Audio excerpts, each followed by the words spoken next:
प्रकृति शरीर से विजातीय द्रव्य को तीव्र रूप में जल्द निकाल कर शरीर को निरोग कर देती है। तो अगर जल्दी जल्दी सर्दी जुकाम होता है, बहुत जल्दी जल्दी तो अलग बात है, मान लीजिए सीजन में एक बार सर्दी जुकाम होता है किसी को, तो वो इसका मतलब वो बंदा ज्यादा अच्छी इम्यूनिटी रखता है, ज्यादा अच्छा वाइटल फोर्स रखता है, तभी नेचर उसको हेल्प कर रही है कि एक्युमुलेशन नहीं होने देना है, तुरंत तुरंत बाहर निकालने की कोशिश रहती है। तो बच्चे और यंगस्टर्स को इसलिए सर्दी जुकाम ऐसा जल्दी पता चलता है क्योंकि एक्युमुलेशन का कोई फंडा नहीं है, बॉडी इतनी तेजी से काम कर रही है कि वो बाहर निकाल करके उन्हें ठीक करना चाहती है। तो उल्टा है, मतलब अगर किसी को सर्दी जुकाम नहीं हुआ, मतलब हमारे तो पूरे सीजन नहीं हुआ, किसी को मान लीजिए 2 बार हुआ, तो हम कहते हैं भाई तुम्हारी इम्यूनिटी बहुत वीक है। उल्टा है, अगर बहुत जल्दी जल्दी हो रहा है तब तो सोचने का काम है कि हम रिकवरी नहीं हुआ है कि फिर हो गया। पर अगर 2 बार हो रहा है और किसी को नहीं हुआ, तो इन कंपैरिजन टू आप कहेंगे कि उसमें इतनी तथाई नहीं है उसकी बॉडी में कि बाहर निकले और वो किसी ना किसी प्रॉब्लम के रूप में एक्युमुलेट है। पर यंगस्टर्स में, बच्चों में क्या है कि वो बहुत तेजी से बाहर निकालना चाहता है और शरीर जल्दी स्वस्थ होना चाहता है, इसलिए जल्द निकाल कर शरीर को निरोग कर देता है। तीव्र रोग क्या है? हैजा, चेचक, ज्वर, दस्त, जुखाम आदि, बुखार भी इसी में आता है।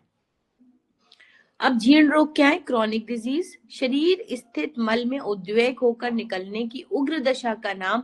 जिस तरह तीव्र रोग या उग्र रोग है, उसी प्रकार उसके दबकर भीतर प्रवेश करने, अनिष्ट दशा में उत्पन्न करने और धीरे धीरे काल बहुत साथ तक कष्ट धीरे धीरे है। रोग जीर्ण का नाम दशा की रहने पड़े, मतलब मैं अब समझाती हूँ अपनी भाषा में। जीर्ण मतलब क्रॉनिक डिजीज, मतलब जब बॉडी तीव्र रोग नहीं निकल पाए और 3 महीने तक हमने सस्टेन लिया, बॉडी में ही खांसते खूंसते रहे, तो वो एस्थमा में कन्वर्ट हो गया, तो वो जीर्ण रोग है। घुटने में थोड़ा दर्द था, हमने नहीं ध्यान दिया, हम फिर भी एसिडिटी की दवाएं खाते रहे, है ना। एसिडिटी और गैस्ट्राइटिस का बाय प्रोडक्ट है वात रोग। अगर हम तभी भी दवाएं खाते रहे, तो वो जो यूरिक एसिड का एक्युमुलेशन है घुटने में, उसको हमने फर्मेंटेशन करके क्रिस्टल्स को नहीं हटाया, स्ट्रेचिंग नहीं की, स्ट्रेंथ नहीं दी, तो ऑर्थराइटिस में कन्वर्ट हो गया, क्योंकि वहां पे इतनी गंदगी धीरे धीरे जमा हो गई कि वो हड्डी को गलाने लग गई और स्ट्रक्चर को टेढ़ा करने लग गई। ठीक है, तो कहने का मतलब है कि क्रॉनिक डिजीज जो आपके बॉडी में टॉक्सिन्स एक्युमुलेट है और सस्टेन है, और वो भयानक रूप से अब धीरे धीरे दिखने लग गए हैं, तो वो जीर्ण रोग है, क्रॉनिक डिजीज है, और वो धीरे धीरे जाएगी। जिसमें बेसिकली क्या हुआ कि आपको थोड़ा बहुत नाक बह रही थी, थोड़ा बहुत खांसी आ रही थी, तो वो आप क्रॉनिक डिजीज क्या हुई? एस्थमा। बेसिकली क्या है कि थोड़ा थोड़ा नी पेन था, क्रैकिंग साउंड थी। अभी क्रॉनिक डिजीज क्या है? Arthritis, osteoarthritis. ठीक है, थोड़ी थोड़ी एसिडिटी थी, थोड़ा थोड़ा इन्फ्लेमेशन था। अभी क्रॉनिक डिजीज क्या है? Rheumatoid arthritis. ठीक है, सारे जोड़ों में दर्द है। ठीक है, और वो वात रोग है। हमने जब उसको पूरी तरह डिस्टर्ब कर दिया तो वो उसमें कन्वर्ट हो गया। इसी तरह हमारे और भी बीमारियां हैं, उनकी एक लिस्ट अगर मुझे मिलेगी तो मैं जरूर पढ़ दूंगी, इसमें भी थोड़ी बहुत होगी। ऑल्दो ये सर्दी जुकाम बुखार हैजा चेचक इनको छोड़ करके, लूज मोशन वोमिटिंग इनको छोड़ के बाकी सब क्रॉनिक डिजीज में आते हैं। तीव्र रोग के लक्षणों को दवा आदि के सहारे दबा देने से, है ना, अगर तीव्र रोग नेचुरली जाने दिए जाए तो वो पूरी तरह ठीक हो जाता है इंसान, और वो अंदर टॉक्सिन्स को नहीं रखता, पूरी तरह बाहर निकलता है। पर अगर तीव्र रोग के लक्षणों को दबाया, मतलब तुरंत सिरप पीना शुरू, तुरंत दवाएं खाने शुरू, तो हमें कुछ लक्षण दब जाते हैं, लेकिन विजातीय द्रव्य नहीं दबा रहकर सड़ने की दवा को, जुखाम जैसे, है ना, तो दबा रहकर सड़ने लग जाता है, तो वो जीर्ण रोग में परिवर्तित हो जाता है। लगता गलने यक्ष से, लगातार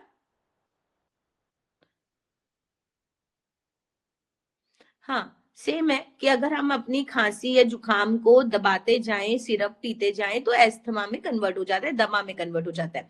दवा बार बार यक्ष्मा यानी दबाने से इस तरह से दबने की संभावना होती है। और तीव्र रोग में सर्वप्रथम रोगी की जीवनी शक्ति बढ़नी चाहिए, क्योंकि इसी की कमी से रोग होता है। जीवनी शक्ति यदि बढ़ जाए तो जीर्ण रोग तीव्र रोग में परिवर्तित होकर रोगी को निरोग कर सकता है। जीर्ण रोग दूर करने के लिए विचारों की शुद्धता, धैर्य और अपने चिकित्सक पर पूर्ण विश्वास की बड़ी जरूरत होती है। इसमें बहुत सावधानी व धैर्य की आवश्यकता रोगी व चिकित्सक दोनों को करनी पड़ती है, तभी जीर्ण रोग ठीक हो पाता है। ठीक है, तो अगर कोई व्यक्ति कहता है कि हम लिवर डिसऑर्डर से आए हैं, तो एक है एलएफटी आपका जो 45 के अंदर आना चाहिए, आपका मान लो 200 है, ठीक। तो एक व्यक्ति आया जहां पे एलएफटी 200 है, एक व्यक्ति आया जो कह रहा है कि हमें गैस बननी शुरू हुई है, तो एक व्यक्ति है कि एलएफटी के इस स्टेज पे है, और एक व्यक्ति कहता है कि आपका लिवर सिरोसिस शुरू हो गया है, ठीक है। तो अभी जीर्ण रोग किस लेवल पे पहुंच चुका है, तो सिर्फ लिवर डिजीज कहना, सिर्फ इंडाइजेशन कहना पर्याप्त नहीं है, ये कहने का मतलब है। तो क्रॉनिक इलनेस में कन्वर्ट हो गया है, तो अब उसी हिसाब से उसको धैर्य रखना पड़ेगा, उसे लंबा चिकित्सा करनी पड़ेगी। और रोगों की से लाभ, संसार के अधिकांश व्यक्तियों की धारणा ही नहीं अपितु विश्वास भी है कि रोग उनके मित्र नहीं शत्रु होते हैं। यही नहीं बल्कि कुछ लोगों का विचार तो यहाँ तक है कि रोग मौत का दूत है, किंतु वास्तव में ऐसी बात नहीं है।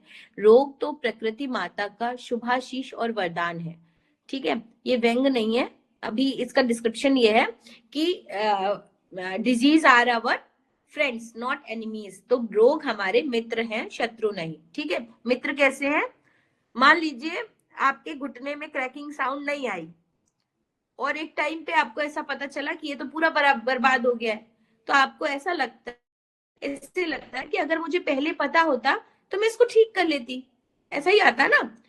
तो अगर ठीक करने वाला मित्र ये बता दे कि नहीं ये चीज तुम्हारे लिए नुकसानदायक है, तो वो मित्र ही हुआ, शत्रु कहाँ हुआ।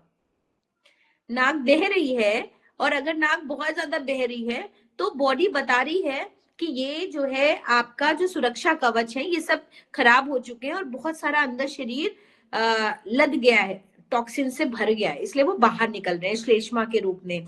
तो आप अभी भी जाग जाओ, संभालने की जरूरत है। अगर नहीं जागेंगे तो क्या है, एस्थमा दमा बन जाएगा, ठीक है। तो ऐसे ही बॉडी जगह जगह सिम्टम, एक फाइब्रॉइड आया यूट्रस में तो पता चलता है भाई ओवर एक्सेसिव वेट होगा, स्ट्रेस होगा, जीवन शैली इधर उधर होगी, पहली बॉडी बता रही है कि भाई ओवरलोडेड था तो जो कमजोर ऑर्गन था उसमें एक ट्यूमर डेवलप हो गया है। आप जाग जाइए, एकदम से ऐसा पता चले कि भाई यूट्रस कैंसरस हो गया क्योंकि आपने अति कर दी। तो इसलिए हमारी बीमारियां हमारी मित्र हैं, शत्रु नहीं हो सकती। मित्र हैं क्योंकि वो मित्रवत व्यवहार कर रही है, वो हमें अलार्म दे रही है कि हम जो है जाग जाए। हमारे एक भाई साहब हैं जो यूएसए में है, मेरा रियल ब्रदर, वो ऐसे टाइम पे फोन करता है इनकी सुबह होगी और मैं रखवा देती हूँ, फिर मेरी बात ही नहीं हो पाती है। एक सेकेंड।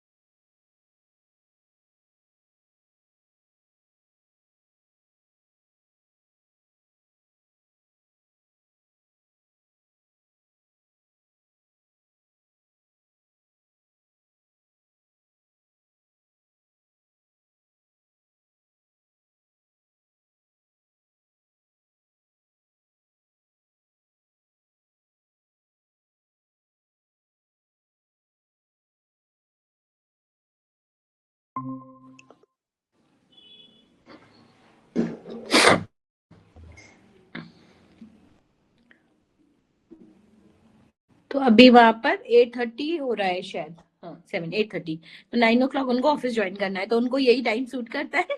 और मैं 2 बार रखवा चुकी हूँ उसका फोन।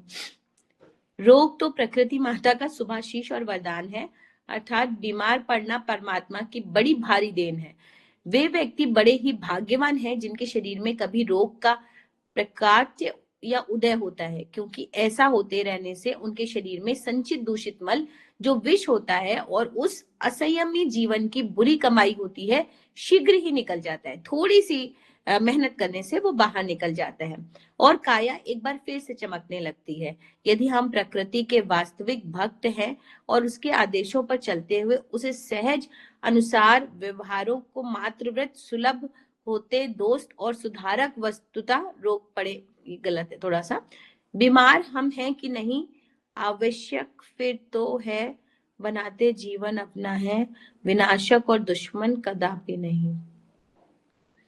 बीमार हम हैं, हम की हैं, हम बीमार हम की हैं नहीं, आवश्यक फिर तो बनाते जीवन अपना है, विनाशक और दुश्मन कदापि नहीं। चलिए छोड़िए, कोई फ्रेज लिखा है जो अनइवन है।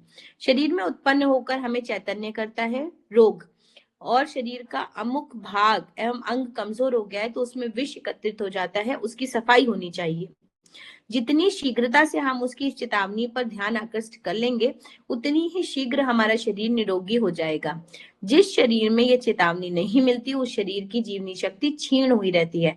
अतः हमें रोग को शत्रु न समझकर मित्र समझना चाहिए। अब जैसे हमारे पास सुबह मेरी योग की कक्षा में जो 6 से 7 होती है, एक लेडी आती है, काफी वेट है, पर उनका घुटना बहुत बुरी तरह दर्द कर रहा है।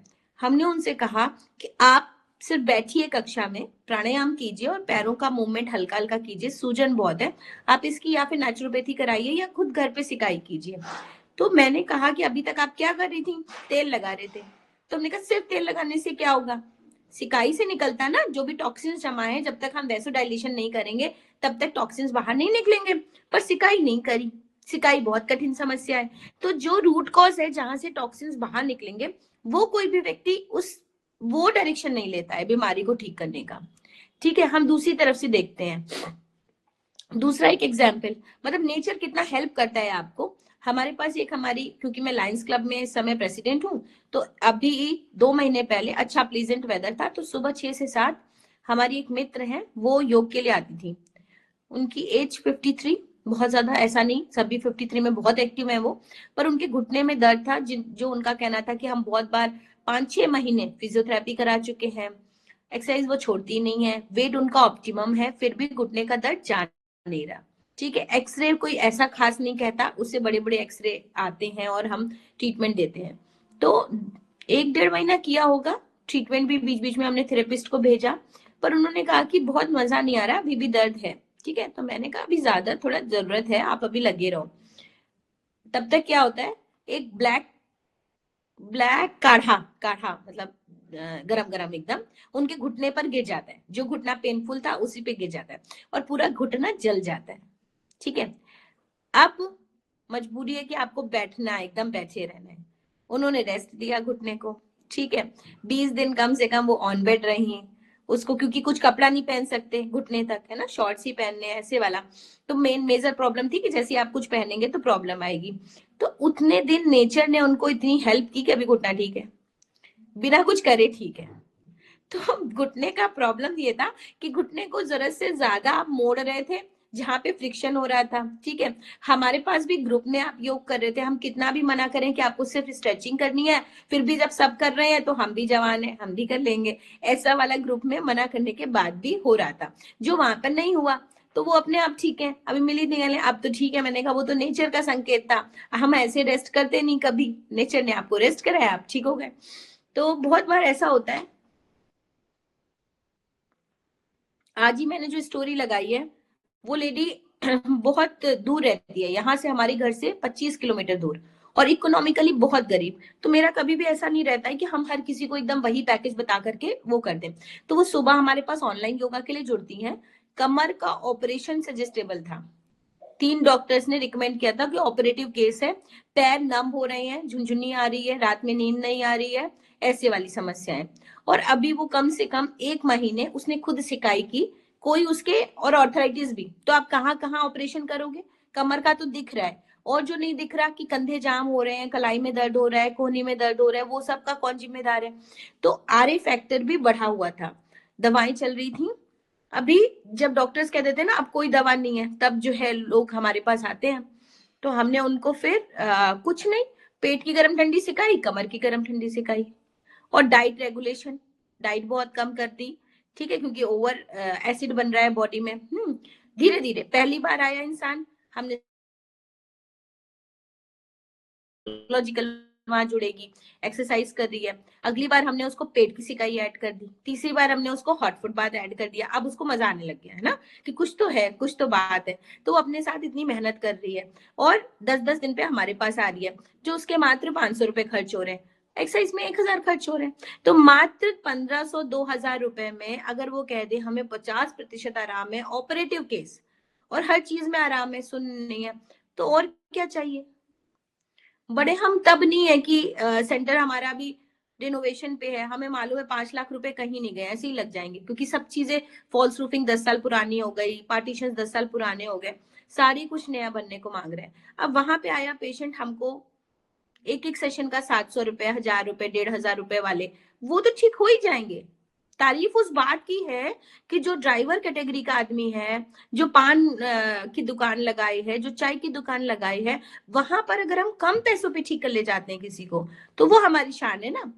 जहां पर मेडिकल कॉलेज में लोक बंधु में लिखा हुआ है कि ऑपरेटिव केस है, तो हम तो उसमें अपनी ज्यादा शान समझते हैं। हमारे सेंटर पे कोई आया वीआईपी पेशेंट, मुझे मालूम है वो लग्जरी है उसके पास दवाएं खाने का है, सप्लीमेंट्स है, 3 4 इस तरह के काम है, मेंटल सेटिस्फेक्शन है, तो वो तो ठीक हो ही जाएगा।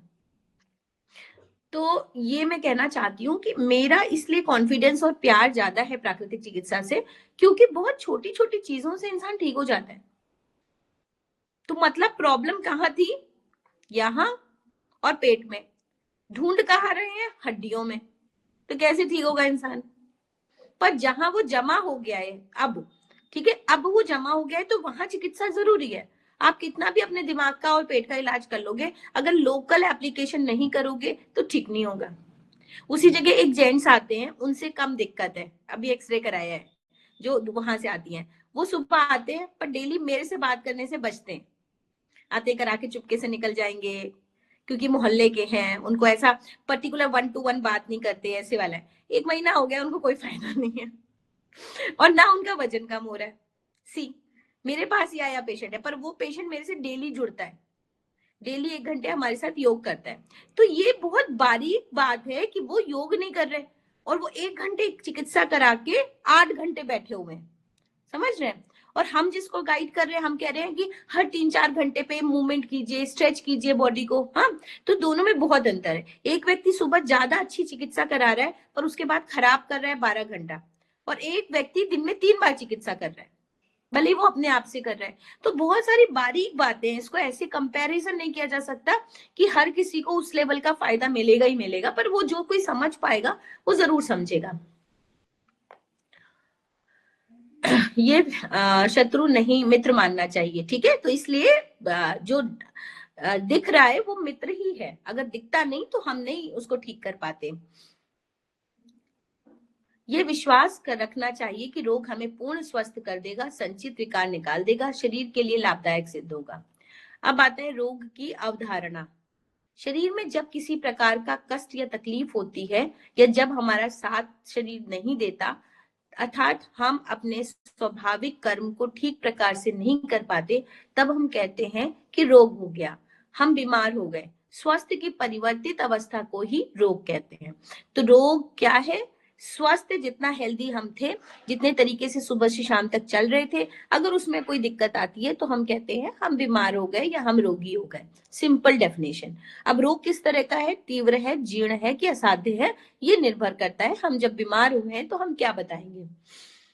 जब हमारा खान पान अनियमित होता है, प्रकृति के विरुद्ध होता है, आहार दूषित होता है, चरित्र विकृत हो जाता है, तो हमारे शरीर में धीरे से मल, जिसे हम विजातीय द्रव्य कहते हैं, प्रकट होता है। अब इसमें भी है, अगर हम कहते हैं या और ऊर्जाएं कहती हैं कि पहले बीमारी आभा मंडल में आती है और फिर बीमारी शरीर में आती है, तो पहले ऊर्जा चक्र प्रभावी होता है और फिर शरीर प्रभावी होता है। तो पंच कोशों में जो सबसे बाहर प्राण है वो पहले प्रभावित होता है। पूरी ऊर्जा आपकी गंदी है, तो जिस जगह पर कमजोरी होगी, लाइक सर्वाइकल है, तो वहां पर एक्युमुलेशन होने लगेगा नेगेटिव एनर्जीज का। और अगर आपने एनर्जीज को क्लीन कर दिया एक्सरसाइज से, नहा करके, चैंटिंग से, डाइट से, तो वो ठीक हो जाएगा। अगर नहीं तो वहीं पर एक्युमुलेट होते होते पहले स्वेलिंग होगी, फिर वो नर्वस सिस्टम को जकड़ने लग जाएगा और हम फिर बीमारी का नाम देने लग जाएंगे, क्योंकि उसके पहले तक हमारे मन को पढ़ना हमको आता नहीं है, तो हम नहीं कनेक्ट कर पाते सॉरी, कि हमारे मन में दिक्कत आई है, तो इसलिए वो हम जब कनेक्ट करते हैं तब तक बहुत दूर देर हो जाती है। रोग शब्द से पहले लोग दहल जाते हैं, लेकिन रोग से डरने की जरूरत नहीं है। वस्तुतः रोग हमारा मित्र बनकर आता है और चेतावनी देता है कि संभल जाओ, शरीर में विकार उत्पन्न हो गया है। यदि हम संभल जाते हैं तो आने वाली मुसीबत से छुटकारा पा जाते हैं, और यदि उस चेतावनी की अवहेलना करते हैं तो प्रकृति हमें दोहरी सजा देती है, क्योंकि और दरबार में खुशामद भी चल चल जाती है। लेकिन प्रकृति के यहाँ इसकी जरा भी गुंजाइश नहीं है। वहां तो अपने को प्रकृति के चरणों में समर्पण करके उसके इशारों पर चलना होता है, तभी प्रकृति उसकी मदद करती है और हर प्रकार से रक्षा करती है। प्रकृति की इस मीठी फटकार या दंड को हम रोग कहते हैं। पंडित श्री राम शर्मा आचार्य, रोग कहते हैं, रोग प्रकृति की वह क्रिया है जिसमें शरीर की सफाई होती है। रोग हमारा मित्र होकर आता है। वह यह बताता है कि आपने अपने शरीर के साथ बहुत अन्याय किया है, अनेक कीटाणुओं को स्थान देकर विष एकत्रित कर लिया है। रोग उस आंतरिक मल का प्रतीक या बाह्य प्रदर्शन मात्र है। यह प्रकृति का संकेत मात्र है जो आपको बताता है कि आपको अब अपनी गलतियों से सावधान हो जाना चाहिए। शरीर में स्थित गंदगी, विष, विजातीय तत्व या अप्राकृतिक जीवन से शोधन की ओर आपका ध्यान आकर्षित करता है। ठीक है, तो सच्चा मित्र वो नहीं होगा जो आपके साथ बैठ के स्मोक कराएगा। सच्चा मित्र वो होगा जो बताएगा भाई ये खराब है, नुकसान है आपके लिए और इसको आपको छोड़ना चाहिए। ठीक है, तो रोग भी यही कर रहा है कि बता रहा है कि आपके शरीर में बहुत सारे टॉक्सिन्स इकट्ठा है और आपको इसे बाहर निकालने का टाइम आ गया, नहीं तो आप बहुत बड़े नुकसान में पहुंच जाओगे। सहज मानसिक अवस्था का महत्व।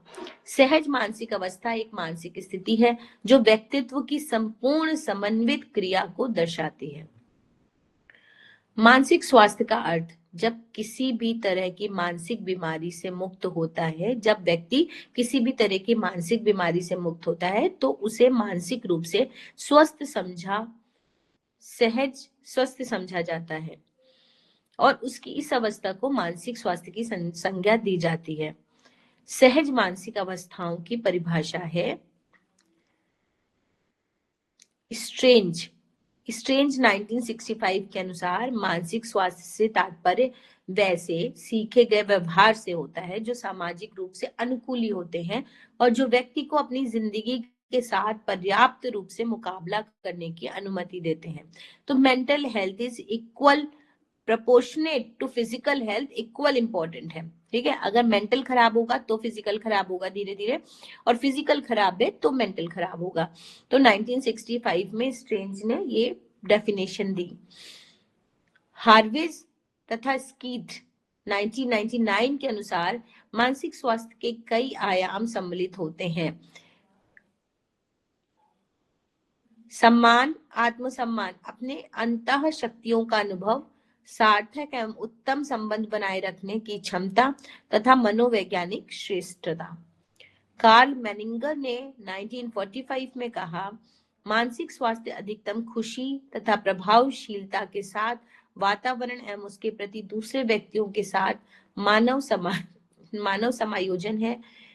एक वह मनोदशा संतुलित, सतर्क बुद्धि, सामाजिक रूप से मान्य व्यवहार करना तथा एक खुश मिजाज बनाए रखने की क्षमता है।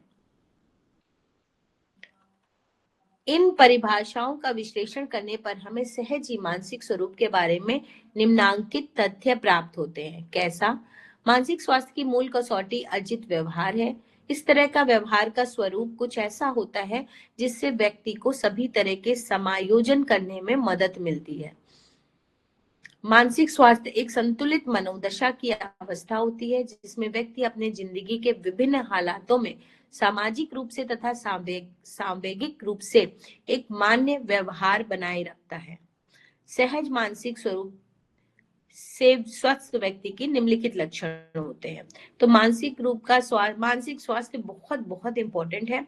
उसके क्या फैक्टर्स हैं ये लिखा हुआ है, इसको एक बार पढ़ लेते हैं। ऑल्दो ये इजी है, अपने आप भी बना के चीजें लिखी जा सकती हैं। आत्मविश्वास व आत्मसम्मान की भावना। ठीक है, एक व्यक्ति है, आप देखो कि वो हर बात पे हंस दे, उसको बिल्कुल बुरा ना लगे, तो भी उसमें कहीं ना कहीं आत्मसम्मान की कमी है ना। और एक व्यक्ति हर बात पे चिढ़ा चिढ़ा रहे पूरे दिन, तो भी दिक्कत वाली बात है।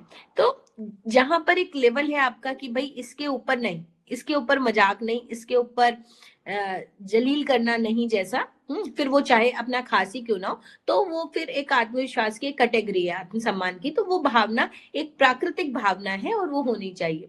विचार करने की पूर्ण क्षमता, कई कोई नया विचार आया है, रोज ही आ रहा है, पर इम्प्लीमेंट नहीं हो रहा है ना। बहुत सारे ऐसे, ये जो 8 लोग हमारे पास आते हैं, ये अजूबे तो नहीं है ना, पर इनकी मेंटल हेल्थ अगर किसी की इतनी है तो इनकी यहाँ पर है कि ये 7 महीने से लगे हुए हैं, और इतनी ठंड में भी हम बाहर सिखाते थे, अब हम हॉल में छोटे से में कॉम्पैक्ट में 8 घुस जाते हैं, जो मेरा ड्राइंग रूम है, तो उसमें करने को तैयार है, पर गिव अप करने को तैयार नहीं। एक तो ये है कि मेंटल स्टेट अच्छी है, दूसरी ये कि इन्होंने अच्छी की है 7 महीने में, तीसरी ये है कि इनको अपनी हर एक 8 व्यक्ति में कहीं ना कहीं 8 को फायदा दिख रहा है ना। किसी का गैस्ट्राइटिस ठीक हुआ है तो वो अब वापस नहीं आना चाहते, किसी का डायबिटीज ठीक हुआ है, किसी का ब्लड प्रेशर की दवा छूट गई है, किसी का लंबर का ऑपरेशन तय था, डिसाइडेड था और सालों से इलाज चल रहा था, वो ठीक हुआ है। तो 20 साल से लेके 58 साल तक का व्यक्ति, इतना पॉज है इन 8 लोगों में, और सभी को फायदा लग रहा है। तो एक है कि भाई कहीं ना कहीं जो लोग सोच रहे हैं या छुप गए रजाई में, उनसे तो अच्छी मेंटल स्टेट है ना उनकी।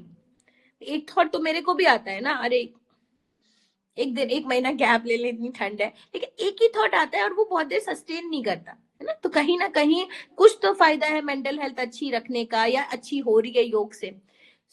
विचार करने की पूर्ण क्षमता, बुद्धि व विवेक के द्वारा निर्णय लेने की पूर्ण क्षमता, स्वतः स्फूर्ति, मतलब कोई और आपको मोटिवेट करेगा ऐसा नहीं, आपको खुद ही अपना काम करने की इच्छा शक्ति होनी चाहिए। यथेष्ट सुरक्षा, समयानुसार व्यवहार करना, मतलब अगर आपको इज्जत देनी है तो इज्जत देंगे, अगर आपको थप्पड़ मारना है तो थप्पड़ भी मारेंगे। तो समयानुसार व्यवहार करना, कि हर वक्त अगर आप बच्चे को प्यार करेंगे तो वो बिगड़ जाएगा, तो हमें कभी कभी उसको कैसे व्यवहार करना है ये आना चाहिए। धैर्य व उत्साह का बना रहना, मतलब जहां पर एक्साइटमेंट है और जहां पर आपको पेशेंसली बिहेव करना है और शांति से सब कुछ होते देखना है, वहां ईश्वर आपका काम कर रहा है धीरे धीरे, और आपको उसके लिए एक्सेप्टेंस लाना चाहिए। अपनी कमियों का ज्ञान तथा स्वीकृति प्रत्यक्षीकरण सहित आपको पता होना चाहिए कि हाँ, आप में सच में इस समय प्रॉब्लम है, और आपको उसको स्वीकृति मतलब माफी मांग लेना, सॉरी बोल देना आना चाहिए। ये भी मानसिक हेल्थ, अगर मेंटल हेल्थ अच्छी है तब भी व्यक्ति कर पाता है। अपनी शक्ति व योग्यता का सही ज्ञान, आपको पता नहीं है कि हम ये कर पाएंगे और आपने उसमें डुबकी लगा दी, फिर आप बैकफुट ले रहे हैं कि आप नहीं कर पाएंगे, तो ऐसा नहीं होना चाहिए। ऐसा बहुत सारे लोगों के साथ होता है, ये हमारे साथ भी जुड़े हुए उनके साथ भी हो रहा है, तो हमें बैकफुट लेना पड़ रहा है कि वो नहीं कर पाएंगे चीजें। तो बहुत जरूरत से ज्यादा बड़ी बड़ी बातें कर दी और करना धरना कुछ नहीं है ना, कैलिबर कुछ भी नहीं है, तो वो भी नहीं करना चाहिए। आपको पता होना चाहिए आप कर पाएंगे कि नहीं कर पाएंगे। दूसरों के प्रति सम्मान और श्रद्धा का भाव, फुल डिटर्मिनेशन, निस्वार्थी, सेल्फलेस, कुछ समय पर सेल्फिश होना चाहिए, अपनी हेल्थ के लिए सेल्फिश होना चाहिए, अपने फूड के लिए सेल्फिश होना चाहिए, अपनी एक्सरसाइज के लिए सेल्फिश होना चाहिए, पर जहां पर हमें कुछ देने की भावना है, जहां पे कुछ सिखाने की भावना है, वहां पे निस्वार्थ भावना होनी चाहिए। अनुभव से सीखने की क्षमता, जो काम हम गलत कर चुके हैं फिर हम वही गलत कर रहे हैं, तो हमारा जो एक्सपीरियंस है वो काउंटेबल है, और उससे हमारी जो प्रॉब्लम है वो हमको रिपीट नहीं करनी चाहिए। भूमिका निष्पादन, आप जिस काम के लिए आए हैं, जिस काम के लिए आपकी रचना हुई है, तो बीइंग अ फीमेल, अगर फीमेल बॉडी हमको इस बार मिली है, तो उसी तरह से आपको आपकी भूमिका है, उसी तरह से आपकी जिम्मेदारियां हैं, तो उस तरीके से आपको उसको अच्छे से निर्वाहन करना चाहिए। व्यक्तित्वता पर बराबर बल, जो आपका पर्सनैलिटी है उसकी बराबर हर दिन ग्रूमिंग होती रहे। कहने को हम 60 साल के हो गए, पर सीखा हमने ढेला नहीं, बिहेव जो है बच्चों जैसा कर रहे हैं। तो हर दिन आप जिस उम्र के हैं उस उम्र की कुछ तो मतलब वैल्यू रखिए, पैसा। तो आप अगर हर दिन कुछ ना कुछ नया पढ़ेंगे, सीखेंगे, तो नो डाउट आपकी पर्सनालिटी 4 उन लोगों से अलग होगी जो घर पे बैठे हुए हैं। ऐसा नहीं है हर कोई कमाने निकल जाए, पर हर कोई रोज कुछ नया सीखे, ये जरूरी है। समायोजन की क्षमता, सबको ले करके जैसे इकोसिस्टम चलता है वैसे आप अपने छोटे बड़े पड़ोसी इन सबको लेकर के चल अच्छे से संगठन के साथ चले आगे। कर्म कुशलता एवं कर्मठता, कार्य को करने की इच्छा शक्ति और उसको बेस्ट करना, ये मेंटल हेल्थ वालों के लिए होता है। वास्तविकता से यथेष्ट संपर्क। तो आपको जब जब देखिए कोई अच्छा ऑब्जर्वर है तो उसकी मेंटल हेल्थ अच्छी है, कुछ देर ध्यान में बैठना अच्छा है, वो अपने आप ही उसको पता होता है कि एक्चुअल क्या है, एक्चुअलिटी क्या है। हाँ? अगर उसको वास्तविकता पता है तो कभी भी बहुत बड़बोलापन नहीं दिखाएगा, कभी भी बड़ी बड़ी बातें नहीं करेगा, जैसा वो है वैसा ही करेगा। भय, क्रोध, लोभ, ईर्ष्या, द्वेष, आशंका आदि आदि मनोविकारों से मुक्त रहना। तो भय, डर, किसी को बहुत ज्यादा इनसिक्योरिटी है ना, कि कुछ नहीं है तो भी पति का अफेयर ना हो, है ना, ये सबसे बड़ा प्रॉब्लम है। ठीक है, और मुझे तो लगता है कि भाई इससे ऊपर सोचना चाहिए, है ना। ये बहुत छोटी सी बात है, ठीक है। तो पता नहीं आधी से ज्यादा दुनिया इसी में अपना दिमाग खटा रही है। हाँ, आपको क्या करना है, मुझे लगता है देखो भय क्यों आता है, क्योंकि हमें जो करना है हम उस पर ध्यान नहीं दे रहे, दूसरा क्या कर रहे हैं हमें ये ज्यादा दिक्कत है। ठीक है, तो अगर हम उस समय पे अपनी ग्रूमिंग करें, हम अपने को अच्छा फिट रखें, हेल्दी रखें, अपना नॉलेज और बढ़ाएं, तो शायद भय नहीं आएगा। दूसरे लोगों को मरने से भय, तो योग निद्रा का अभ्यास आपको भय पे विजय दिलाता है, ऐसा मुझे लगता है। क्रोध, गुस्सा बहुत तेजी से जल्दी जल्दी आना, उसकी कोई जरूरत ही नहीं है। जो चीजें डिजाइन है वो वैसे ही होंगी, और जिस व्यक्ति को जो बनना है वही बनेगा, आपके क्रोध करें या ना करें। बहुत सारी मम्मियां आपने देखी हैं, बहुत डंडा ले ले करके करने पे भी वैसी बनी है, और बहुत प्यार से एक बार कह दिया मानना है मानो, नहीं मानना है नहीं मानो, तो भी वो वही बनते हैं। तो जिसको जो बनना होता है वो वही बनता है। 6-7 साल तक जो आप समझा पाते हैं, वो आपकी एनर्जी बच्चे की जो आपके आसपास है वो ग्रैस्प करता है। आप कुछ भी कह लो, ठीक है, तो वो वैसा ही बनता है। लोभ, बहुत ज्यादा लोभी नहीं होना चाहिए, ईर्ष्या द्वेष बहुत सारे लोगों को नहीं होना चाहिए, और शक सबसे बड़ा प्रॉब्लम है। तो ये मनोविकार जो है अगर एक बार आ जाए, अगर ये धीरे धीरे दूर रख पाए आप, ठीक है, तो सबसे अच्छा होता है, आपकी पर्सनैलिटी की ग्रूमिंग भी होती है और आप हेल्दी भी रहते हैं। मन में सदैव प्रसन्नता व प्रफुल्लता का अनुभव करना, मन अच्छा रखना, गुड फील करना, कुछ भी कर रहे हैं नहीं कर रहे हैं तो भी गुड फील है, सो रहे हैं तो भी गुड फील है, पर आपको गुड गिल्ट नहीं होना चाहिए। आप सोए, आप ज्यादा सो रहे हैं पर आप उसमें खुश हैं, आनंदित हैं, ये बड़ी बात है। कोई मोटा हो रहा है पर आप उसमें आनंदित हैं तो अच्छी बात है। हाँ, तो आधी बीमारियां इसलिए आपको नहीं होंगी। तो आनंदित होना, हर पल के लिए आनंदित होना, और अगर आपको गिल्ट आ रहा है तो आप उसमें लग जाए। तो मेंटल हेल्दी व्यक्ति थोड़ा मोटा है या पतला है या बिल्कुल स्लिम नहीं है या ऐसा नहीं है, तो उस पे वो बहुत परेशान ना हो। वो अगर खुद मन में अच्छा है, खुश है, तो वो बहुत ही अच्छा अपने साथ करेगा और हेल्दी भी रहेगा। तो ये बहुत कॉमन चीजें थी, बट स्टिल जब हम रिवाइज करते हैं तो अपने आप को कहीं ना कहीं, मुझे लगता है अच्छी बातों के आसपास आप रहते हैं, पढ़ते हैं, तो बार बार हम अच्छे की तरफ जाते हैं। विष विलोपन, उसका एवं प्रतिविष, कुछ प्रतिकार विषयों के साथ, विष मतलब पॉइजन, संयुक्त होकर उसके बुरे प्रभाव का निराकरण कर देते हैं। उदाहरण के लिए यदि कोई विष प्रबल अम्ल है तो मृदु क्षार जैसे तनु अमोनिया चूने या अमोनिया चम्मच एक में जल पॉइंट आधे पानी का मैग्नीशियम खड़िया आदि के व्यवहार से अम्ल का प्रभाव निराकरण कर दिया जाता है। अच्छा, इसमें ये बताने की कोशिश कर रहे हैं कि कोई टॉक्सिन्स अगर आपकी बॉडी में चला गया, टॉक्सिन मतलब मान लीजिए किसी ने एसिड पी लिया, किसी ने कोई सुसाइडल अटेम्प्ट कर लिया, कोई गलत बॉडी में चीज चली गई, इन्फेक्शन हो गया, है ना, तो कैसे आप उसको दूसरी कौन सी चीज ऐसे खाई जाए कि वो बाहर निकल जाए। किसी कीड़े ने काट लिया, ठीक है, तो ये एक इंस्टेंट रिजल्ट जैसा इसमें कुछ चीजें लिखी हुई हैं और अच्छी हैं, ठीक है। तो ये है कि अगर कोई चीज बुरी है तो उसको उसी का काउंटर इफेक्ट करके अगर डाला जाए तो उसको वो न्यूट्रलाइज कर देती है, जो केमिस्ट्री कहती है। सेम हमारी फिजिकल बॉडी में जो चीजें होती हैं, तो जनरली आपने देखा होगा कि कभी किसी को कुछ हो जाए तो अगला कहता है अरे ये खा लो तुरंत जहर खत्म हो जाएगा, है ना, ऐसा कर लो तो ऐसा हो जाएगा। तो वैसे ही इसमें कुछ चीजें दी हुई हैं। तो मैग्नीशियम विष यदि प्रबल क्षार है मतलब एल्कलाइन है तो उसको एसिड से काटेंगे, और अगर एसिड है तो उसको एल्कलाइन से काटेंगे। तो जैसे डाइल्यूट एसिटिक एसिड, सिरका, नींबू के रस से किया जाता है। यदि विष की प्रकृति का ठीक ठाक पता ना हो कि ये विष जो है वो एसिड किसी ने पी लिया है, तो हमको पता है हमको एल्कलाइनिटी बढ़ानी है, ठीक है। अब अगर हमको विष पता ही नहीं है ये एसिडिक है कि एल्कलाइन है, तो हम क्या करेंगे, तो उसको वोमिटिंग करा देंगे, है ना, वो सबसे अच्छा है। अगर किसी ने ओवर ईटिंग कर ली है तो हम वोमिट करा देंगे। पता है कि किसी ने पॉइजन पी लिया है या ये खाना बहुत गंदा था, मान लीजिए एक कोई खा गया, दूसरे ने खाते ही कहा अरे, ऐसा होता है ना कभी कभी, अरे ये तो खराब है, तो अगला कहेगा अरे मैंने तो पूरा खा लिया, तो उसको तुरंत उसको और पानी पिला के वोमिट करा दिया जाए, है ना, कुंजल करा दिया जाए। तो उसके प्रभाव को कम देकर दूध या पानी पर्याप्त अथवा वमनकारी औषधियां देकर जिससे वोमिट हो जाए, विष को जल्दी से बाहर निकाल देने की चेष्टा करनी चाहिए। बहुत अधिक मात्रा में सादा पानी पिलाकर अथवा एक प्याले गर्म पानी में 1 चम्मच सरसों का सिरप डालकर वमन कराया जा सकता है। अधिकांश विषयों में दूध, अंडे की सफेदी अथवा कड़ी कॉफी या चाय से राहत मिलती है। विष से जो लक्षण उत्पन्न हुए हैं उनके विपरीत लक्षण उत्पन्न करने वाले औषधियों का सेवन करना चाहिए।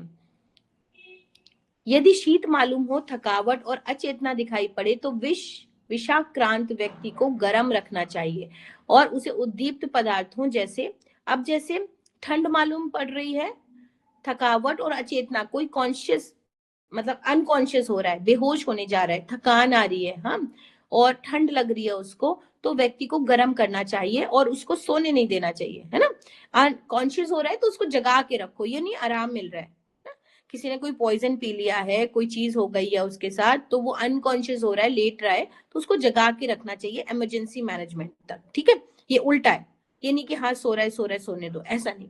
अगर आपको लग रहा है कि उसकी बॉडी में कोई हलचल है, हमें इमरजेंसी मैनेजमेंट करना है, तो उसको चाहे स्टिमुलेंट देके, ब्लैक कॉफी, ब्लैक टी, लेकिन उसको अलर्ट रखना है, हमें जगा के रखना है, ठीक है। नहीं तो पॉइजन और तेजी से बॉडी में काम करता है, ठीक।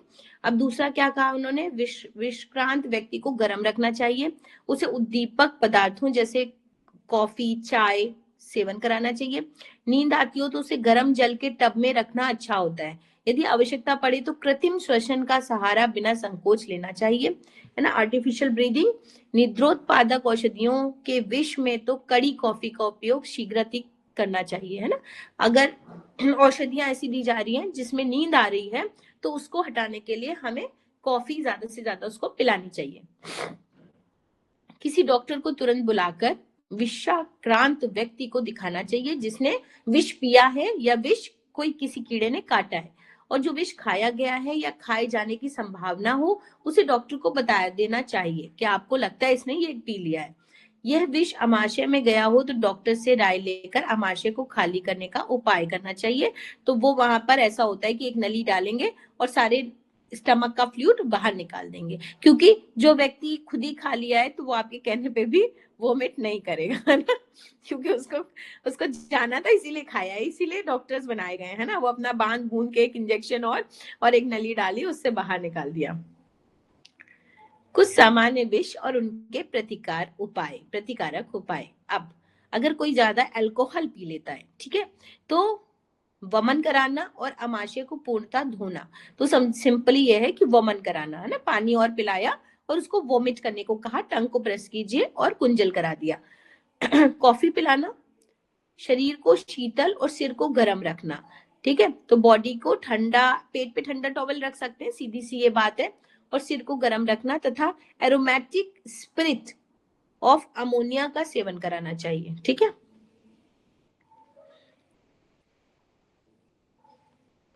अम्ल हाइड्रोक्लोरिक एसिड कोई पी ले, नाइट्रिक और सल्फ्यूरिक एसिड, मृदु क्षार जैसे अमोनिया, बेकिंग पाउडर अपना खाने वाला भी होता है ना, तो बेकिंग पाउडर को घोल के पिला दिया, क्योंकि बहुत बार ऐसा होता है हाइड्रोक्लोरिक एसिड दवाओं में भी होता है और लोग पी भी लेते हैं, तो उससे अल्कलाइन, जो सबसे ज्यादा अल्कलाइन है वो क्या है, खड़िया, चूने का पानी, साबुन के जल का सेवन ऐसा कराना चाहिए, उसके काउंटर इफेक्ट को खत्म करने के लिए। तो इसमें जो सबसे इजी है आपके घर में है वो बेकिंग पाउडर है।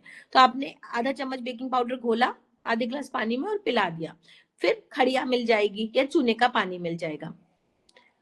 साबुन का जल तो क्या ही कोई पिएगा, खुद ही को नहीं अच्छा लग रहा है। फिर ये क्या है, प्रुसिक अम्ल, रुसिक अम्ल, ये बड़ा विषैला अम्ल होता है, ये भी एसिड है। अमाशय को धोना चाहिए। नाइट्राइट का अंत सोडियम के साथ साथ और श्वसन इंजेक्शन शिरा अंत में थायोसल्फेट सोडियम व नाइट्राइट मेथिलीन का अंत है। उपाय इंजेक्शन शिरा, ये अपने काम का नहीं है, ये इमरजेंसी मैनेजमेंट ही है, इतनी केमिस्ट्री नहीं आती।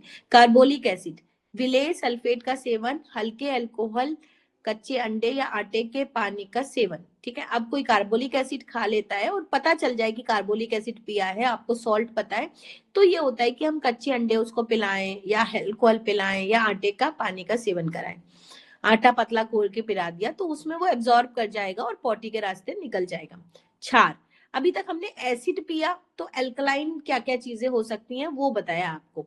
अब क्षार, अगर बेस एल्कोलॉइड्स कोई पीता है तो हम क्या क्या करेंगे, तो उसमें हम एसिड पिलाएंगे। एसिड में क्या है, सिरका है, एप्पल साइडर विनेगर है, लेमन है, और खाने वाला तेल है, घी है, दूध है, मलाई है, वो अन्य शामक द्रव्यों का सेवन करेंगे, पर तब जब हमको पता हो कि हमने पिया क्या है अगले ने।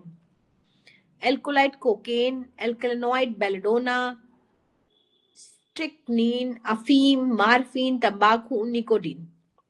अमाशय को पोटेशियम परमैंगनेट के विलयन से के पंप द्वारा धोना। ठीक है, पोटेशियम परमैंगनेट एक अच्छा प्यूरिफायर है उसको क्लीन करने के लिए, तो वो उससे क्लीन कर सकते हैं। कृत्रिम श्वसन या ऑक्सीजन का श्वसन, बिना दूध का कॉफी पिलाना, केंद्रीय तंत्र को उद्दीप्त का, सेंट्रल नर्वस सिस्टम को स्टिमुलेट करना चाहिए, शरीर को गर्म रखना तथा बारब्यूरेट द्वारा उत्तेजना का नियंत्रण।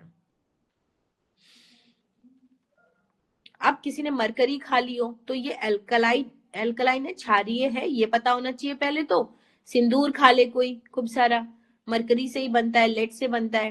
हिंगुला, सोडियम फॉर्मेल्डिहाइड सल्फोक्सिलेट से धोना, 10 मिनट के अंदर वमन कराना, अंडे की सफेदी तथा दूध का सेवन, सोडियम लैक्टेट का सेवन। ठीक है,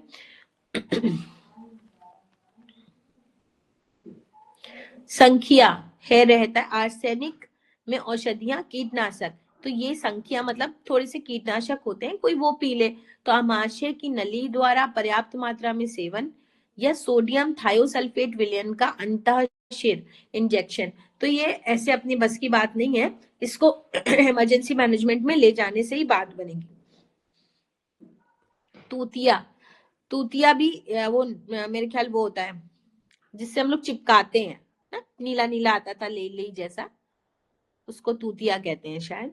तो अमाशय को पंप से धोना, दूध, अंडे की सफेदी, साबुन या आटा मिले पानी का सेवन। अब लेड, अगर कोई शीशा पी ले खा ले, प्रचुर मात्रा में पानी से धोना, इप्सम सॉल्ट का सेवन, अंडे की सफेदी और दूध का सेवन, आटे के पानी का seven, iodine of tincture, pump से अमाशय को धोना, वमन कराना, आटे की गाढ़ी लेई का सेवन। फास्फोरस, दिया सलाई कोई खा ले, उसके आगे का फास्फोरस खा ले। अमाशय को हल्के पोटेशियम परमैंगनेट या हाइड्रोजन पेरोक्साइड के विलयन से धोना, इसमें दूध, तेल, घी का सेवन वर्जित है। दूध या पानी के साथ आधा चम्मच तारपीन का सेवन, आधा आटा इप्सम सॉल्ट या मैग्नीशिया का सेवन। एंटीमनी, पारद शाही उपचार करना चाहिए, दूध या अंडे का सेवन करना चाहिए। टोमेन विष, मछली और मांस के सड़ने से बने विष को टोमेन कहते हैं। मछली और मांस के सड़ने से बने विष को, तो बहुत बार मछली और मांस भी सड़ा हुआ होता है, इंसान खा जाता है, 2-2 3-3 दिन खाता है। नॉन वेजिटेरियन ऐसे ही होते हैं, उनको सभी अच्छा लगता है, कैसे फेंक दें। वेजिटेरियन अपनी सब्जी फेंक सकते हैं, लेकिन नॉन वेजिटेरियन नॉन वेज नहीं फेंक सकते। बहरहाल मैं वेजिटेरियन हूँ प्योर। आप कविता जी? मैम नॉनवेज ले लेते हैं लेकिन ज्यादा नहीं। लेकिन आपने देखा होगा नॉनवेज लवर्स को, नहीं कि वो मतलब हस्बैंड है मैम, बहुत खाते हैं। कि वो रख दें लेकिन फेंकेगा नहीं, वो जब तक कि बिल्कुल ना लगे कि आर पार की बात है ना, कि खराब ही हो गया है, तब तक वो खा ही लेते हैं, रख खाते रख हैं। के। हाँ, तो वो कब सड़ जाएगा, कब विष बनेगा। और कभी कभी आपको इतना वो भुना हुआ होता है ना, इतने मसाले वाला, कि पता ही नहीं चलता कि अंदर से खराब होना शुरू हो गया है। तो डिब्बे में बंद मांस मछली में भी यह विष कभी कभी पाया जाता है। इस विष के निराकरण के लिए कोई प्रबल रेचक सॉल्ट, इप्सम, रेंडी का तेल आदि का मिला तारपीन अल्प है। आवश्यक सेवन या साबुन झाग युक्त पानी से एनिमा लेना। तो अब यहाँ पर अगर कोई इस तरह का लगता है उसको इंडाइजेशन हो रहा है, ये हो रहा है, तो उसको एनिमा दिया जा सकता है जो अपने काम का है। इप्सम सॉल्ट पिलाया जा सकता है जो अपने काम का है। मैम एनिमा हम लोग घर पे दे सकते हैं ऐसे? अभी पढ़ाऊंगी, अच्छा। है ना, इसमें है कोर्स में आपके। इसके बाद शायद हाइड्रोथेरेपी है, हाइड्रोथेरेपी में जल चिकित्सा। तो जितने भी पानी की चीजें हैं वो पढ़ाएंगे, और कुछ कुछ प्रैक्टिकल दिखा देंगे, और कुछ आपको फिर सेंटर पे आना पड़ेगा, है ना।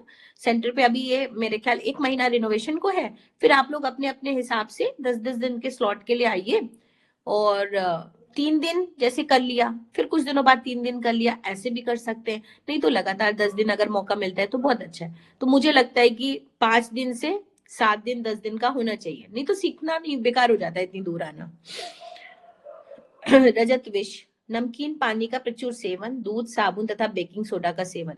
वनस्पति विष, इसका कोई प्रतिकार नहीं है। उद्दीपक तथा रेचक का सेवन या वमन कराना चाहिए। तो मतलब इसका कोई बहुत बड़ा नुकसान नहीं है। कोई आप सब्जी या हरी पत्तेदार सब्जियों में कोई विष है और आपने खा लिया, तो आपको वोमिटिंग करनी चाहिए, कुंजल करना चाहिए। मशरूम, बहुत बार ऐसा होता है कि अच्छे नहीं थे और खा लिया, आजकल बड़ा सारा लोगों को है मशरूम खाओ मशरूम खाओ, तो फिर आपको उदर का पंप से प्रक्षालन कराना पड़ेगा, उदर को गर्म रखना, कड़ी कॉफी और काफिर रेंडी के तेल का सेवन करना चाहिए। ठीक। अब गैस से अगर दिक्कत हुई है, गैसेस मतलब हम किसी जगह पे गए, वहां पे नाइट्रोजन गैस ज्यादा थी, कहीं पे फॉर्मेल्डिहाइड थी, कहीं पे पेंट हो रहा है उससे जो गैस निकल रही है, ऐसा कुछ गैसें विषाक्त होती हैं। गैस से आक्रांत व्यक्ति को खुली हवा में रखना चाहिए। कृत्रिम श्वसन, शरीर को गर्म रखना, कॉफी का सेवन करना और एनिमा देना। तो अपने को जो जितनी बात समझ में आई वो ये है कि घर में जो चीजें हैं उसमें बेकिंग सोडा बहुत असरदार है। बेकिंग सोडा घोल करके अल्कलाइन है, बॉडी को डिटॉक्स करता है। दूसरा जो समझ में आया, कॉफी और चाय स्टिमुलेंट की तरह काम करता है। तीसरा जो समझ में आया कि अगर बॉडी ठंडी है तो उसको गर्म रखो, गर्म है तो ठंडी रखो, ठीक है, बहुत ज्यादा गर्म है तो ठंडी रखो।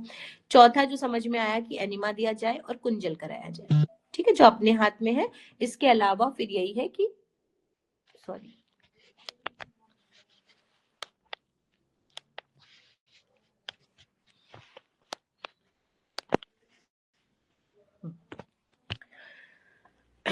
इमरजेंसी मैनेजमेंट किया जाए, फिर उसको धीरे धीरे ठीक किया जाए। एक बार एक इंसिडेंट है कि जो कोविड में क्या होता है वो, क्या डालते हैं, स्प्रे करते हैं ना, सैनिटाइजर, ठीक है। तो सैनिटाइजर की बोतल कोई मेरे से मिलने आ रहा था, हो गए इस बात को 4 साल तो हो ही रहे, कोविड प्रॉपर कोविड बंद था सब। तो क्योंकि हम मानते ही नहीं थे, सेंटर भी हम जा ही रहे थे बहुत ही मुश्किलों से कि 15 दिन 20 दिन कोई नहीं हिला, जो मतलब गवर्नमेंट का प्रोटोकॉल था, उसके अलावा हम जाते रहे। और लोग कभी कभी ड्राइंग रूम में मिलते रहे, तो कोई मिलने आने वाला था तो मेरी छोटी वाली डॉटर ने वो बड़ा सा बॉटल उठाया और पूरे पैसे से स्प्रे किया, ठीक है। पेशेंट मिला, चला गया, क्योंकि हमसे पेशेंट ऐसे लप्पे छप्पे तो कर नहीं रहे, तो हमने बंद ही नहीं किया, और ना हमने कभी मास्क लगाया, क्योंकि वो इतनी दूर बैठा है। ऐसा मेरा कोई काम ही नहीं है ना, बात करने का है तो आएगा बैठेगा चला जाएगा। जब वो गया तो आदिया फिर से एक्साइटमेंट में उठा के लाई और खूब तेजी से मारते मारते मेरे चेहरे पे ऐसे, तो वो सीधे सीधे मेरी आंखों में, और बहुत ज्यादा, मैं मतलब मुझे ये याद है कि मैं बहुत गंदी तरह चिल्ला रही थी और आंखें एकदम जल रही थी, लग रहा था बचेंगी नहीं, एकदम फूट गई हैं ऐसे, बिल्कुल सीधे सीधे। उसने 3-4 बार जो स्प्रे किया वो मेरे एकदम से झटके से ऐसे, मैं फेस सामने था, वो तो कर रही थी, मैं ही इधर उधर कर रही थी, चल रही थी, तो मेरा एकदम चेहरा सामने था।